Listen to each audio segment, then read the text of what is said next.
ಇವತ್ತಿನ ದಿನದವರೆಗೂ JDS ಪಕ್ಷದ ನಾಯಕರು ಯಾರು ನನ್ನನ್ನು ಇಂಥ ಒಂದು ಸಭೆಯನ್ನು ಆಯೋಜಿಸಿದ್ದೀವಿ, ನೀವು ಬಂದು ನಮ್ಮನ್ನು ಆ ಸಭೆಯಲ್ಲಿ ಜಾಯಿನ್ ಮಾಡಿ ಅಥವಾ ನಮ್ಮ ಪರ ಈ ಒಂದು ಊರಿಗೆ, ಈ ಒಂದು ತಾಲೂಕಿಗೆ, ಈ ಒಂದು ಗ್ರಾಮಕ್ಕೆ ಪ್ರಚಾರಕ್ಕೆ ಬನ್ನಿ ಅನ್ನೋವಂಥ ಮಾತನ್ನು ಎಲ್ಲಾದರೂ ಅವ್ರು ಹೇಳಿ ನಾನು ಬೇಡ ಅಂತ ಹೇಳಿದ್ರೆ ಅದನ್ನು ರೆಕಾರ್ಡ್ ನನಗೆ ಕೊಡೋಕೆ ಹೇಳಿ.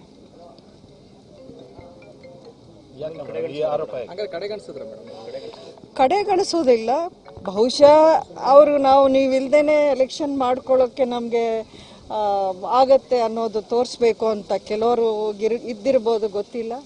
ಈ ಒಂದು ಹೇಳಿಕೆ ನೋಡಿ, ಇಷ್ಟೊಂದು ದಿನ ನಾನು ಇಂಡಿಪೆಂಡೆಂಟ್ ಆಗಿ ನಿಲ್ಲಬೇಕು, ನೀವು ಯಾವುದೇ ಕಾರಣಕ್ಕೂ ಸೋತ್ರು ಗೆದ್ರು ನಮ್ಮ ಜೊತೆಲಿ ಇರಬೇಕು ಅನ್ನೋವಂಥ ಒಂದು ಬೆಂಬಲಿಗರು ನನ್ನಲ್ಲಿ ತುಂಬ ಜನ ಈವರೆಗೂ ಬೇಜಾರಲ್ಲೇ ಇದ್ದಾರೆ. ಅವ್ರನ್ನೆಲ್ಲ ನಾನು ಸಮಾಧಾನ ಮಾಡ್ಕೊಂಡು ಬಂದಿದ್ದೀನಿ. ಇಲ್ಲ, ನಮ್ಮ ಉದ್ದೇಶ ಒಂದೇ, ಮೋದಿ ಅವ್ರನ್ನ ಅಲ್ಲಿ ನೋಡಬೇಕು ನಾವು ಮತ್ತೆ ಪ್ರಧಾನಿಯಾಗಿ ಅನ್ನೋವಂಥ ಒಂದೇ ಒಂದು ವಿಷಯ ಹೇಳಿ, ನಮ್ಮಲ್ಲಿ ಏನೇ ಈ 5 ವರ್ಷಗಳು ಆಗಿದ್ರೂ ಅದನ್ನೆಲ್ಲ ಈಗ ಮರ್ತು ಬಿಟ್ಟು ನಾವು ಕೆಲಸ ಮಾಡಬೇಕು ಅನ್ನೋಂಥ ವಿಷಯವೇ ಹೇಳಿದ್ದೀನಿ. ಆದರೆ ಇಂಥ ಒಂದು ಹೇಳಿಕೆ ಬಂದಾಗ ಅವರಲ್ಲೂ ಗೊಂದಲ ಆಗುತ್ತೆ. ಅಂದರೆ ಸುಮಲತಾ ಅವರ ಒಂದು ಪ್ರಚಾರಕ್ಕೆ ಬರೆದಿದ್ರು ನಮ್ಗೆ ಅಪಾಯ ಇಲ್ಲ ಅನ್ನೋವಂಥ ಹೇಳಿಕೆ ಅಷ್ಟು ವರಿಷ್ಠರು ಹೇಳಿದಾಗ ನಿನ್ನೆಯಿಂದ ನನಗೆ ಒಂದಷ್ಟು ಫೋನ್ಗಳು ಮತ್ತೆ ಶುರು ಆದವು.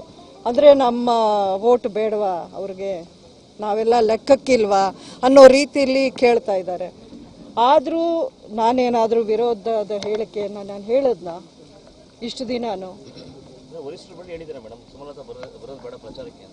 ನನಗೆ ಗೊತ್ತಿಲ್ಲ ಯಾರು ಹೇಳಿದ್ದಾರೆ, ಏನು ಹೇಳಿದ್ದಾರೆ.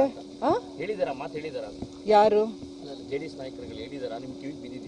ಇಲ್ಲ, ಆ ರೀತಿ ನಾನು ಹೇಳ್ತಾ ಇಲ್ಲ. ಆ ರೀತಿ ಆರೋಪ ನಾನು ಅನಾವಶ್ಯಕವಾಗಿ ಯಾಕೆ ಮಾಡಲಿ?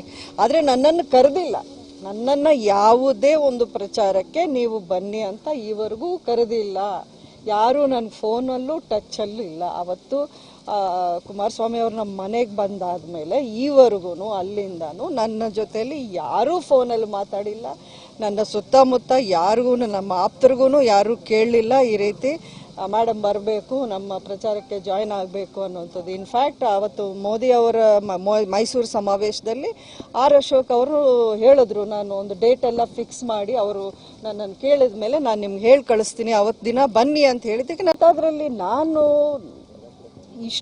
ತ್ಯಾಗ ಮಾಡಿ ಅದಕ್ಕೆ ಬೆಲೆ ಇಲ್ಲದಂಗೆ ಆಗುತ್ತೆ ಅನ್ನೋ ಒಂದು ಬೇಜಾರು ನನ್ನಲ್ಲಿ ತುಂಬ ಕಾಡ್ತಿದೆ. ಹಾಗಾದರೆ ನಾನು ಮಾಡಿದ ತಪ್ಪ? ಇದಕ್ಕೇನಾದರೂ ನಾನು ರಿಯಾಕ್ಟ್ ಮಾಡಿದರೆ ಅದನ್ನು ಬೇರೆ ರೀತಿ ಸಂದೇಶ ಹೋಗಬಾರ್ದು ಅನ್ನೋವಂಥ ಇದರಲ್ಲಿ ನಾನು ಸುಮ್ಮನೆ ಇದ್ದೀನಿ. ಇಷ್ಟು ದಿನ ಎಷ್ಟೋ ಜನ ಬೆಂಬಲಿಗರು ಈ ನನ್ನ ನಿರ್ಧಾರಕ್ಕೆ ವಿರೋಧವಾಗಿದ್ದರು. ನೀವೇ ನೋಡಿದ್ರಿ ನಮ್ಮ ಮನೆಗೆ ಬಂದಾಗ ಅವರು ಯಾರ್ಯಾರು ಏನೇನು ಹೇಳಿಕೆ ಕೊಟ್ಟರು, ಎಲ್ರಿಗೂ ನಾನು ಸಮಾಧಾನ ಮಾಡ್ತಾ ಬಂದಿದ್ದೀನಿ. ಯಾರು ಮಾಡ್ತಾರೆ ಈ ಕೆಲಸ? ನಾನೇ ಹೇಳ್ತಾ ಇದ್ದೀನಲ್ಲ, ಸೋತ ಸೀಟನ್ನು ಪದೇ ಸೋತ ಸೀಟನ್ನು ಯಾರು ಬಿಟ್ಕೊಡೋ ಅಂಥ ಒಂದು ಪರಿಸ್ಥಿತಿ ಇಲ್ಲ ಇವತ್ತಿನ ರಾಜಕಾರಣದಲ್ಲಿ. ಗೆದ್ದ ಸೀಟನ್ನು ನಾನು ಮನಸ್ಫೂರ್ತಿಯಾಗಿ ಬಿಟ್ಕೊಟ್ಟಿದ್ದೀನಿ. ನಾನು ಇದಕ್ಕಿಂತ ನಿಮ್ಗೆ ಇನ್ನೇನು ಮಾಡಬೇಕು? ನಾನು ಅದು ನೀವು ಅವ್ರನ್ನ ತಾನೇ ಕೇಳಬೇಕು.